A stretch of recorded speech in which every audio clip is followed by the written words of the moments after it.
బతుకమ్మ పండుగ వేడుకల్లో కార్పొరేటర్ సబీహా గౌసుద్దీన్ పాల్గొన్నారు.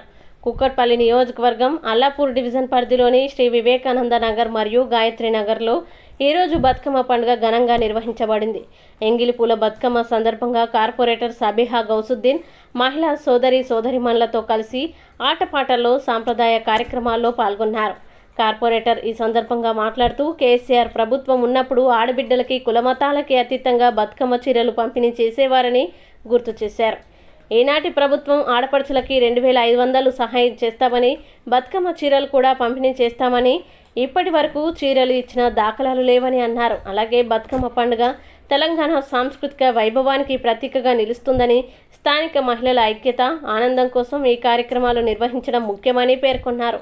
కార్యక్రమంలో డివిజన్ కోఆర్డినేటర్ వీరారెడ్డి, ప్రధాన కార్యదర్శి పిల్లి తిరుపతి, బొల్లు శ్రీనివాసరావు, రోనంకి జగన్నాథం, తుంగం శ్రీనివాసరావు, కృష్ణారావు, జ్ఞానేశ్వర్, సంజీవారెడ్డి, కృష్ణారెడ్డి, జితేందర్, కమ్మరి శ్రీనివాస్, రక్తపు సుధాకర్, మురళి, యోగిరాజు, పుష్పలత, లక్ష్మి, స్థానికులు, మహిళలు తదితరులు పాల్గొన్నారు.